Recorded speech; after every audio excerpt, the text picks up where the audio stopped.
আসসালামু আলাইকুম everyone, welcome back to my page. আজকে আমরা চলে গিয়েছিলাম অ্যাগ্রো ফার্ম ভিজিট করতে। এই ফার্মটি হচ্ছে সিনানের ফুপির।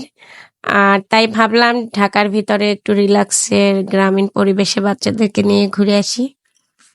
ঢাকায় এত যানজটের ভিতরে এমন পরিবেশ দেখতে পাওয়াটাও আমাদের জন্য দুর্লভ ব্যাপার।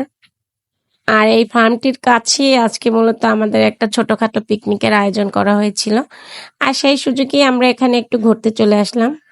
আজকের সফর সঙ্গীরা সবাই ফ্যামিলি পার্সন হয়, বাচ্চাদের নিয়ে মোটেও তাদের সাথে ঘুরতে সমস্যা হচ্ছিল না। ফার্মের ভিতরে প্রথম যে জায়গাটি দেখতে পেলেন সেখানে হচ্ছে গরুর বাচ্চাদের রাখা হয়, বা ছোট গরুগুলা বা দেশি গরুগুলা হয়তো বলা যায় এগুলোকে। আর এখানে আমি যে গরুগুলোকে দেখতে পেলাম এগুলো এত বিশাল ছিল, এত বড় বড় ছিল, আসলে এত বড় গরু আমি এর আগে দেখিনি। তবে এখানে আসার আগে খুব বেশি আগ্রহ আমার ছিল না।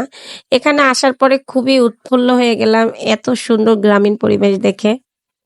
খামারটি যারা দেখাশোনা করেন তারা এখানে প্রচুর পরিমাণ চাষাবাদ করেছে। তার ভিতরে হচ্ছে আমি এত পরিমাণ লাউ গাছ দেখতে পেলাম, আর লাউ গাছগুলো একবারে ফুলে ভরে গিয়েছিল।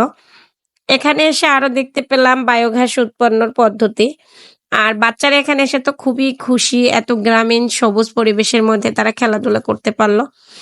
আরো ব্যাপার হচ্ছে এখানে যে ঘাসগুলো দেখতে পাচ্ছেন এগুলো নাকি চাষ করা হয়েছে। ঘাস যে এভাবে ঢাকার ভিতরে চাষ করে এর আগে আসলে আমি দেখিনি বা জানি না। এই ফলটার কি কেউ নাম বলতে পারবেন? এইটা ভাইয়া খুব মজা করে খায় রান্না করে, তাই আমরা পেয়ে এখান থেকে নিয়ে নিলাম। সাথে হচ্ছে ভাবি আরো কি জানি, এইটা আমি জানি না, এটা মাথায় দিলে শব্দ হয়। এই তো আরো ছিল অনেক পরিমাণ, মানে টমেটো গাছ, লাল শাক ছিল, অনেক কিছুই ছিল। আসলে সবকিছুর পিকচার এখানে নেওয়া হয়নি। আর পাশেই যেহেতু সরিষার বাগান ছিল, একটু ছবি তুলে নিলাম। আল্লাহ হাফেজ।